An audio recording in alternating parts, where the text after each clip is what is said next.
welcome to a very special episode of Lansdowne Roar, where I'm joined by Stefan and Aidan from Head in the Game.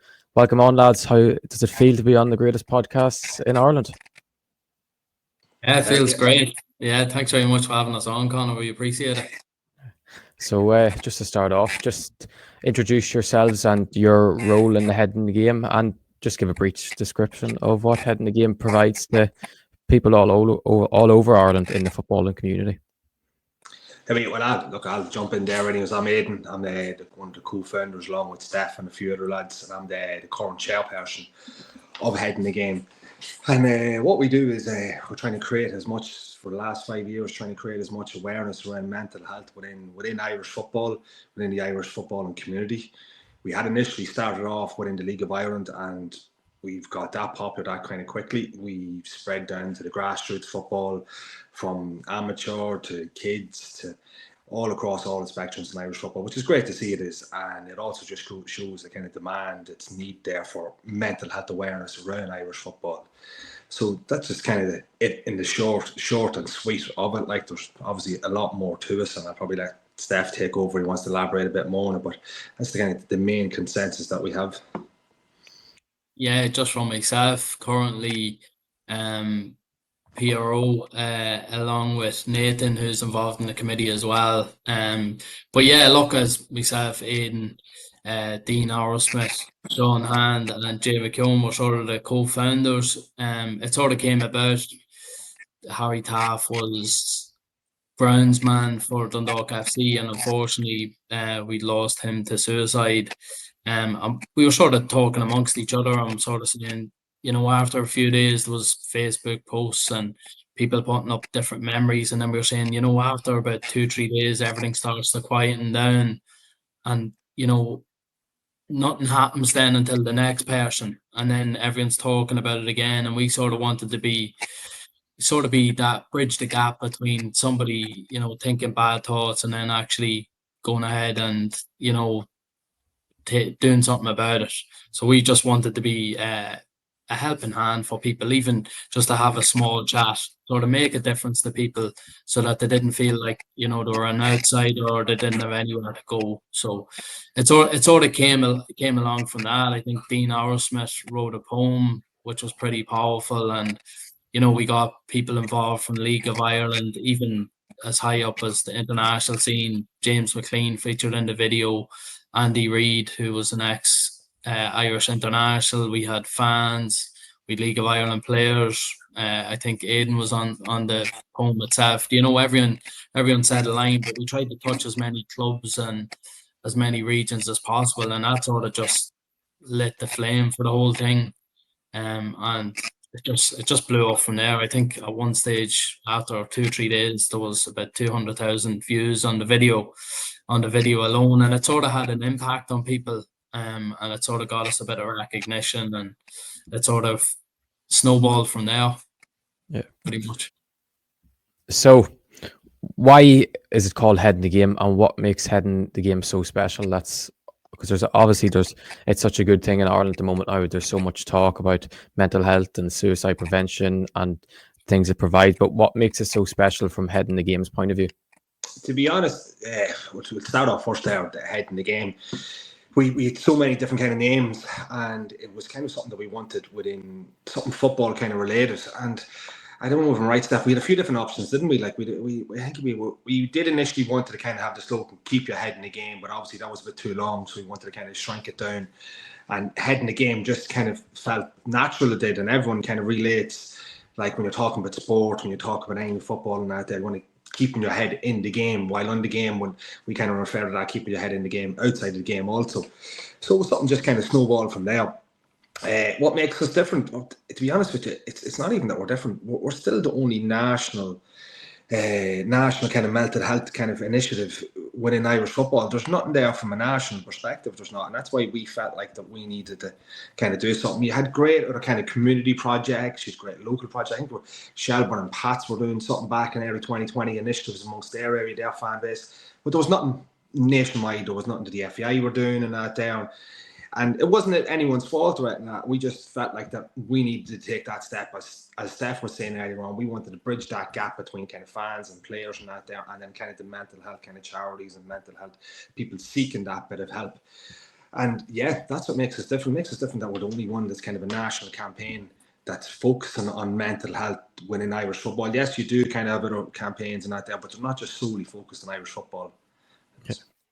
Is there anything you do intertwined with football that makes it that extra football element? Like, is there anything you go into clubs, or you reach out to players, or what makes it so football unique? Yeah, I think, to be honest, it's sort of, we all had the common, the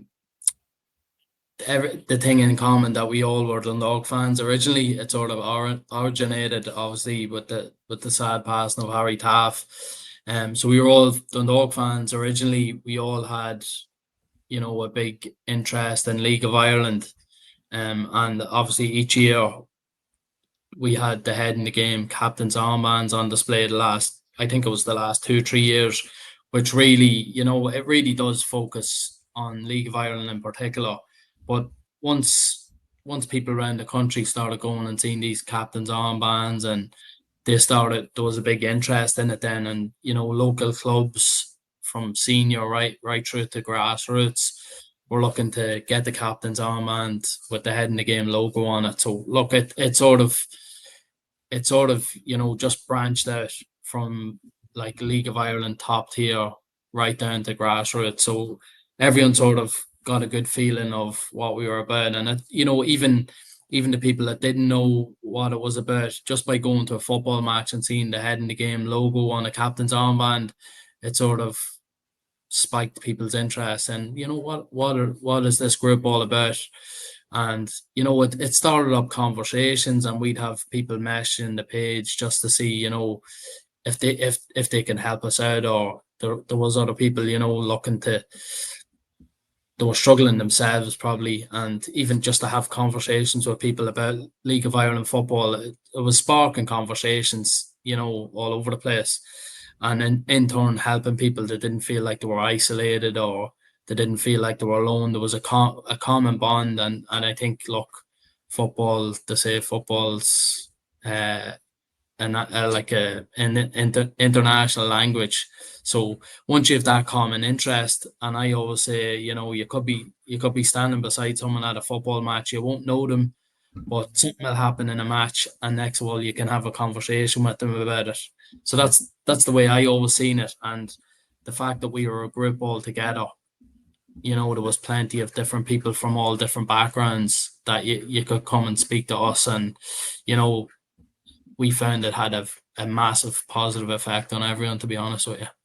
Yeah, and can you believe how much support you have got since you started? And like, has it been a sort of a shock maybe how many people would have reached out to you to either get involved, or even people looking for help? Does it show how prevalent mental health is an issue in like this generation? It's a massive thing. Like, it really does. Like, at the start, as Steph was saying there, at the start, like, we were just League of Ireland, and that was our initial aims. And when we announced, we came on the scene, we couldn't just focus on the League of Ireland anymore. We were getting reached out from clubs all over Ireland. We were getting reached out from grassroots clubs. Can we get involved? Can we have something that kind of helping us create the conversation amongst our players? The coaches wanting to talk to the players. And like, as soon as within the first year, we were in grassroots football, and we planned to go down to grassroots football a couple of years' time. We said we just wanted to focus, get our name, build up it all up. But the need was there for it. Yeah. And the demand was there for it as well. And we all were gobsmacked with the want, where everyone wanted to help from all over across from all over across the country, from, as I was saying, all across the clubs. Like, and then as well, and we had people, then we draw to rename the ground after us, heading the game park for 2 years in a row they did, which was great. And that was a big financial loss to them as well. Like, as you know now, any kind of ground being name sponsored is a big financial kind of driver for a club. And fair play to them, they really give us a big massive stepping stone even further again. And it's just been fantastic. It has, and it just shows the need that we are more aware of kind of mental health issues, and it's not just, it's a societal issue that we're also aware around mental health. And again, within football, it stems down. It does, like, and a lot of people would see football as a getaway from kind of mental health issues and all that. But yet, it's great that when they come to games and they see the armbands, and the staff was saying, they'll have them conversations with people at the grounds. The coaches will have conversations with the young people, and we've had a lot of coaches turn around and tell us that down through the years that it was great that they got maybe the armbands, or maybe they had the head in the game crest on the jerseys, and they said that you had kids coming up and asking them, what is that, like, what is head in the game? A lot of people, maybe kids, might be too aware about it, and then they'll say what it is, what we are, what we're doing, what we're trying to promote. And then again, that just creates a conversation around mental health, again, looking after the mental health. And a lot of kids don't really understand it, like, as in maybe not understand it, as in maybe might not have much experience in talking about it or anything. And that's what happens, and it's the result of it, like, which is great. And you say working with grassroots clubs, working with clubs. What exactly would you say you do? I know yourselves, you have the armbands and having the crest on it. Would you ever go into clubs to speak to them, into people, or was it leaflets, or what way would you say? We have done before. We have gone into clubs. We were in Cavan and Monaghan United underage league there a few years back, where we had several of the clubs in, and we had a talk with one of our committee members, Derek Pepper, who was also with Shine, and we had a talk with them. We also had then just kind of linking up with other clubs. We got them to put some clubs, we had banners on the grounds. Some clubs had put the logos on their jerseys, and again, some clubs then bought a captain's armbands for the whole grassroots structure, from their under 10s right up to the seniors teams. And and it's been great. And look at that again. We want to get more involved with grassroots football. As the years go on, we want to be more on the feet, and that's what hopefully with our expansion over the next couple of years we'll be able to do.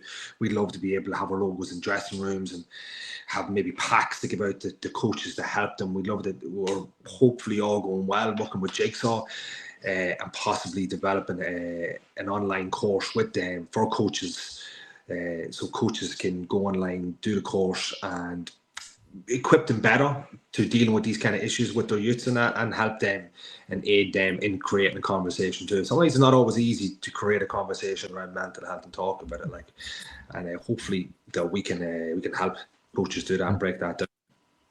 Very good. Stefan, do you have anything to add on that, or has Aidan summed that up brilliantly?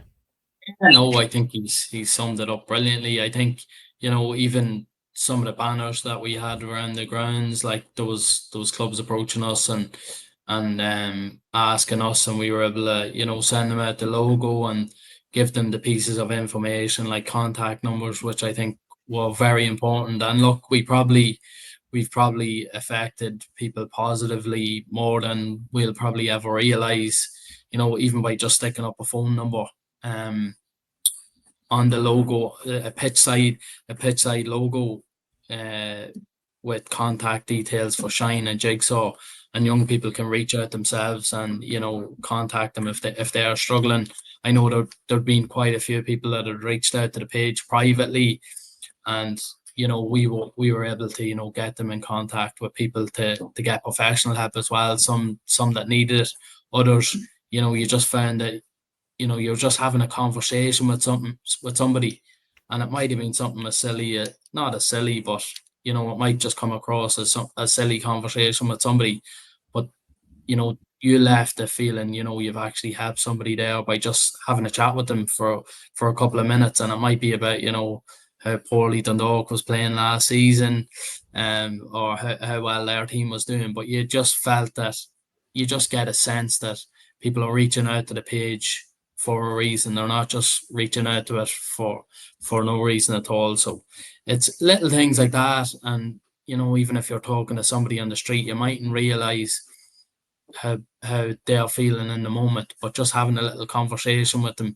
giving them the time of day, leaves a positive effect. Yeah.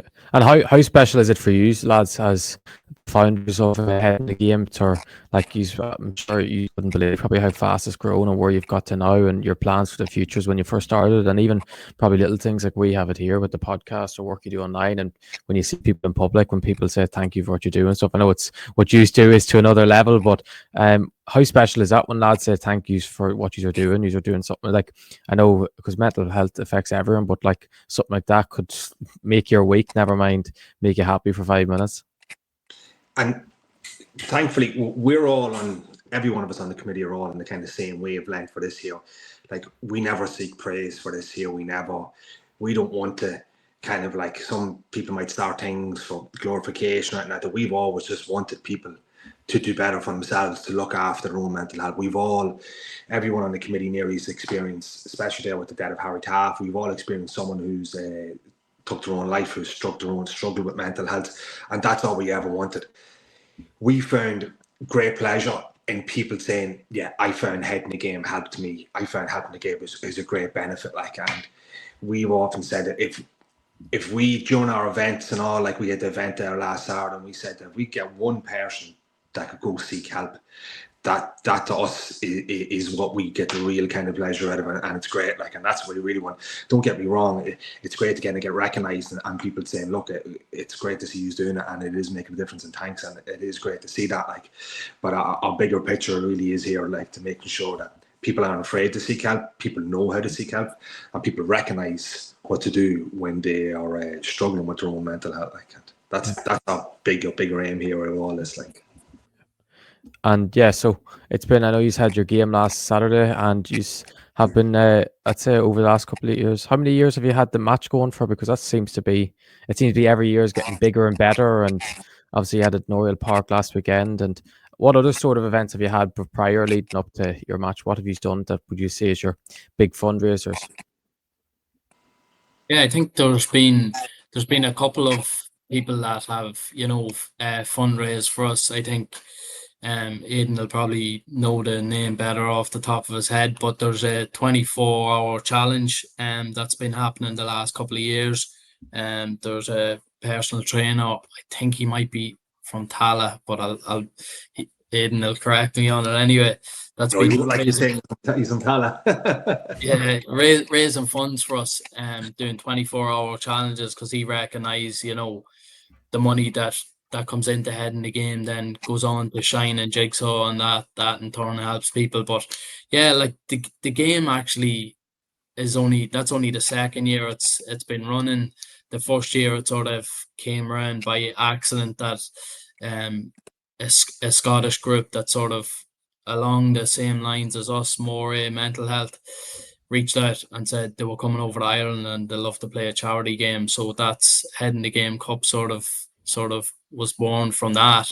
So that was played in United Park last year. We thought it was apt that, Drogheda United had named Head in the Game Park for 2 seasons before that. So they played against Féileacán Fathers, which is a charity that fathers that lost children during birth or even in pregnancy, they come together and play different charity matches and sort of raise funds for fallen fathers. So that charity match was played last year. This year then we thought, we'll try and make it bigger and better, and Oriel Park, the home of where Harry Taff loved spending a lot of time, and it was great because Orla, who's his daughter, is involved in the committee now, and look, she's had a massive input and a positive effect on everything. Her younger brother Shane played in the game. Then Harry's nephew played with SOSAD as well, and look, there was a good mix between ex-professionals like the likes of Trevor Malloy coming in, who could probably still play Leaf Ireland to this day. The talent he had, and he was involved in that Irish side under Brian Kerr, who won, I think it was the European Championships at the time, and Gabriel Sava, Michael Slingerman, two top-class goalkeepers. Like, you'd had a good mix between that. You'd social media personalities like Tyg Fleming, loads of people. Kiva Kenny, Stephen Kenny's daughter, come down, played some of the match. She's only after being crowned Miss Ireland as well. Like, you know, we tried to be as inclusive as possible. We'd females on the team, a couple of female players who played the Women's National League came down and played, some GA players. So look, we threw the blanket out and tried to cover as many bases as possible. But it was a very successful event. You know, I think I nearly lost my hair trying to organise it with Aidan. But yeah, look, it was all worth it in the end. It was about raising awareness, getting our name out there, people coming down, bringing their families, having a fun day, because we didn't charge an admission fee as well, and we tried to get as many people down to it as possible. They can get pictures. We had the Premier League, Champions League and FA Cup trophy that kids could get pictures with as well. And, you know, it just created a good buzz, and you just felt like, you know, that was more fulfilling for me to see the event going well and people coming out, and, you know, whatever you might have going on in your personal life, you could just, you know, leave it behind you for an hour or two, come and enjoy the event, and then hopefully, you know, spin a positive effect on somebody that say, you know, things aren't that bad, you know, we can come out and we've things to look forward to. So yeah, like I think there's been a lot of events, little small events like that, and then the larger scale one like the football match as well. But yeah, look, it's all been brilliant so far. One thing probably rolls into the next, and we're probably looking forward to next year and organising an even bigger event and match for next year, I suppose. Yeah, and like just as Steph was saying there, like, and we I don't think we can thank the people who've raised money on behalf of us enough. Like it being the backbone of our organisation, and same with any charity. Like a lot of charities out there, and I wouldn't say that like people are great. The public are fantastic. They're unbelievable. They are. The support that they give, not just to ourselves, what we see at the Jigsaw and Shine, the support that the public give is just, it's great. It's believe it or not, it's uplifting. Like we go through days where we're struggling with the organisation, like we're trying to push things, we're trying to do stuff, and we're kind of stressed our own kind of lives and that. And then you might get a text from somebody who's saying, "Look, I'm going to do this. I'm going to help you out with X, Y, and Z." I'm like, Jesus, that's fantastic. That is, and it just really does kind of lift you up. And that, talking about, Steph was talking about there, what you call MCF Tyrrellstown, Mark McCrudden, who does a 24-hour cycle event. He does, and fair play to him, fantastic. The last couple of years, he's after raising thousands and thousands for different charities. And the last 2 years, he's after picking ourselves as well and raising thousands, and he's done great work. He has for charities. And there's a great bunch of guys, Killian and that from Carlow IT, who done a Dusk Till Dawn 5-a-side futsal competition as well. Another great organisation. The boys ran, great day. They raised thousands as well, and fair play to them. And it's them bits and pieces that people kind of don't really see, that is like literally the backbone of any kind of charity or any kind of initiatives, and that where it really, really helps out. It does, and all. Like for ourselves, we do fundraising every year with the game and that, but we also do fundraising. We sell our armbands and our merchandise, and so all profits of that goes back into Head in the Game and our charity partners as well. It does. So that's our other avenue for fundraising as well. That is, and as Steph was saying, next year, all going well, if I have any hair left, we'll be organising a bigger and better event as well. So do keep your eyes out for that, anyways. Yeah, we'll sell out the Aviva. We'll sell that out next year. But yeah, so you're speaking about next year, and I'm sure you have some exciting plans coming up other than that, or things you are looking forward to working on now. The game is probably out of the way. That's the hair pulling thing out of the way, that you can settle down and plan ahead. Believe it or not, I've initiated plans for next year already for the game. I have, so we're linking up with a few different organisations, so it's not just going to be ourselves. So the stress is kind of not started fully, but early. So I'm working on that currently this week. Plans have initially the ball's rolling slowly but surely, and hopefully next year that will be a big one. All going well, fingers crossed. We also, all going well, potentially we'll be launching a new clothing range. What we have the current jersey at the minute. You probably might have seen a bit of it there. There was that was the jersey that was worn at the game. There seemed to be a big demand for that, and that was thanks to Player Fit. So we're going to be in talks with them, and just to see what is the best way kind of going forward. And yeah, look, we'd love to work with other people. If anyone wants to do any kind of work on behalf of us or anything out there for the kind of events or anything, if they want to run any mental health events within the club, not even as much as a fundraising thing, just a kind of a mental health awareness thing. Like we've got 3 pillars.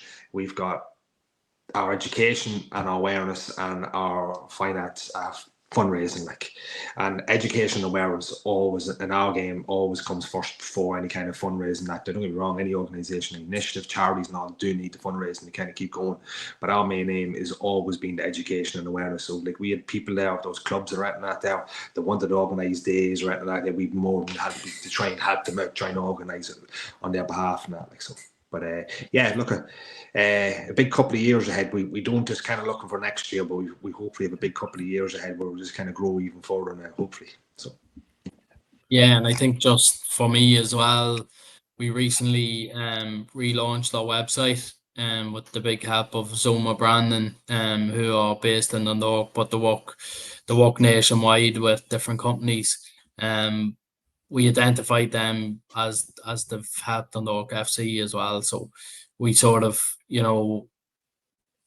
created a partnership with them, and we've really, spruced up the website. It was in bad need of some work, but yeah, look, we're hoping that will be, a big driver if we can get people getting eyes on the website. The contact details that's on there. We're going to link it up to our Instagram and all the social feeds, and people will be able to see those coming in together as well.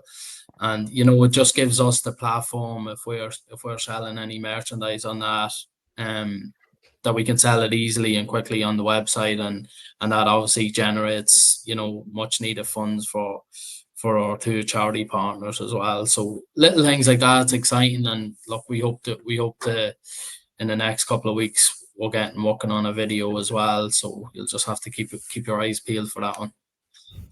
It's very exciting times ahead, and sure, the jersey will be in the link to your new website, your brand spanking new website will be in the description. But as well as we got you on here to talk about the charity, we've some exciting plans for the season ahead, lads, which is something we're looking forward to. I probably shouldn't say their season, because I know when you said their season and it's not mentioned the League of Ireland, you get a lot of abuse. But for the 25-26 season, as I like to say it, because then it eliminates any abuse from.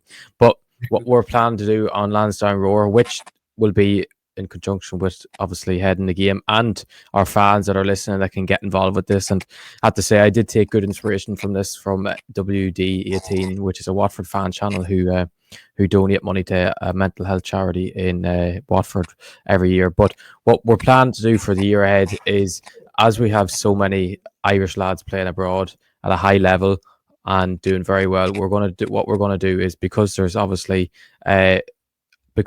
myself, Dave and Martin, and we have lads playing in all the top 5 leagues over Europe, bar Spain, of course. What we're going to do is, for every goal that is scored by an Irish person at every week, so not just at the weekend, midweek as well, and cup competitions, we're going to donate €1 each from that to Heading the Game. And so obviously you have your England, you have your Italy, Spain, obviously through luck. So we won't have anyone there yet. If someone signs there, we'll add them in. France, Portugal now with Joe Hodge gone there, and we're also going to do Holland because we've Troy Power. We can't miss Troy Powered out, and we're going to go with the Championship as well, because the Championship is, we can't have Irish players in abroad, and I'll have mentioned the Championship, and I think that is probably a good way. So what we're going to do is €1 each from myself, Dave, Martin. Every single goal that's scored by the end of the week. Hopefully no one scores 10 goals a week or each, because that would be a lot of money. But I think by the end of the season, it's going to be a good way of donating a major amount throughout the season to the charity. And then obviously we'll have a link to it that our fans can, if they ever want to match or donation or donate whatever they feel like at the same time. I think it's going to be a great opportunity of getting everyone involved. Yeah, no, that's incredible, Conor. Yeah, we really appreciate yourself and the guys for coming up with this initiative, and then obviously it generates much needed funds for charities as well. So look, we really want to thank you very much for this. Appreciate it. Yeah, look, I'll echo Steph's comments there. It's again, as I just mentioned there, you're on like it's like the general public, yourselves, bits and pieces and all. It's greatly appreciated what you do. Like, and you probably underestimate. You might think to yourself, oh, it's only a simple small gesture, but them simple small gestures can go a long way in that there. Like, and it's great. Thoughts that we're grateful for even thinking of us and then going ahead and doing all that. Yeah, much appreciated. Yeah, something. I guess we all know mental health doesn't just affect people individually; it affects anyone. I'm sure everyone in their life at some stage has been affected by it. So I think it's a huge thing, and even in football, I think it's a massive thing. That even when you're playing football yourselves, as you know, there could be something could happen in a football match. Our manager takes you off, or he doesn't play you, and your whole week is ruined, and it'll send you in this mad depression for a couple of days, which you never expect to happen. But I think it's a key thing to get involved in, especially through our platform. I think it's something to heavily get involved in. I think mental health and football goes hand in hand. Yeah, no, it really does. Like, Steph Lee can tell you there, he'd be a bit more better versed than I will to talk about mental health and football. Like, he's an ex-professional himself. And it really is like everyone has their struggles, from the players, from the coaches, and like football is a high pressure game as well. It's not like any other kind of normal job where you might just have a couple of staff or whatever. And that football, you could have thousands of fans on your back for one wrong mistake. Like, we don't realise how much that can affect your mental health. And then even then, the fans, the refs, everybody. Unfortunately, mental health knows no boundaries and knows no rivalries. It doesn't. And it affects us all. So, and it's very prevalent across football from all angles of football. It is like. Yeah, Steph, do you want to add to that? Are you happy with what Aidan said in that? Yeah, no, he summed it up. I think Aidan's a good spokesperson for heading the game. I don't think I need to come on. He filled in everything. But yeah, like, look, it is. Mental health doesn't discriminate against anybody. You know, every single person has been affected by mental health along their life. So it's just the key factors about recognizing it and finding those coping mechanisms. I always find, you know, if you talk to somebody, it does help take the burden off your shoulders. And you know, a little thing I always say to people, you know, if you're speaking to your friends, you know, ask them how they are, and then ask them a second time, because you always find they'll open up to you the second time you ask them around. So, you know, you don't realize the impact that has on somebody, you know, that you actually take a vested interest in how they're dealing with life and dealing with their little setbacks and everything else. So just little tips like that, I think, are invaluable. And but yeah, look, I think it's just to thank yourself, Conor, and the rest of the guys on Lansdowne Road for helping us out with this little. It might seem like a small gesture, like Aidan said, but it'll go a massive long way to helping many people. That was summed up perfectly there by Steph. And yeah, as we just wrap it up here, lads, where can everyone find Heading the Game? Obviously, you've mentioned the website, but where else can, if they want to get access to, or if they want to speak to someone, what they can find just? Yeah, look, as I said there, you can find us on headingthegame.ie. On that headingthegame.ie, you can find links there to any signposts, any contacts that they need, from Jigsaw to Shine, from Pieta House, from lots of different contacts there, Samaritans, that if people are in a crisis, and they don't even have to be in a crisis, they're feeling any way down or any way not themselves or anything like that, just pick up the phone. Don't be afraid to and probably final message before we kind of go, just want to kind of remind your listeners that do make sure to look out for themselves, make sure to look out for their friends and families, and don't be afraid to ask that person, are they okay? And as Steph says, to ask them again, are they okay? And again, also just don't forget to make sure you look after your own kind of mental health too. It's well and good looking after everyone else's, and us Irish people have a tendency to put everyone else kind of first before yourselves, but you have to look after yourself first as well. So yeah, heading the game on all platforms for people. Just, is it Instagram, Twitter, Facebook, and then the website? Yeah.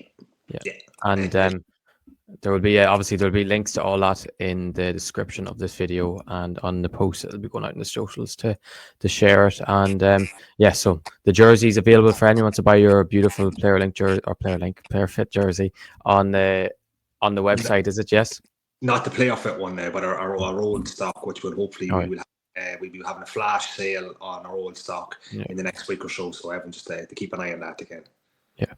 Listen, lads, it's been great to have you on and speak about the charity. And I'm sure a lot of people will enjoy this interview, and it's something that affects everyone. And hopefully, even if someone is watching us and is in feeling of need of reaching out and getting help, they could maybe reach out to yourselves, because as we're a football platform here, there's no better man to reach out to than Head in the Game. So thank you very much, lads, for coming on. Really do appreciate it. And I can't wait to work with you for the season ahead with the collaboration we have. And even for anyone watching that, even if you want to join in for one weekend only and add your euro to it, forever goal for one weekend, I'm sure the lads will be greatly appreciative of that. Yeah, definitely would. Definitely. Thanks very much, Conor. Thanks very much, Conor. Great. Cheers, lads. And make sure if you like the video, I'll get in trouble if I don't say this, make sure you like and subscribe to the channel and give it a 5-star rating if you're watching on Spotify.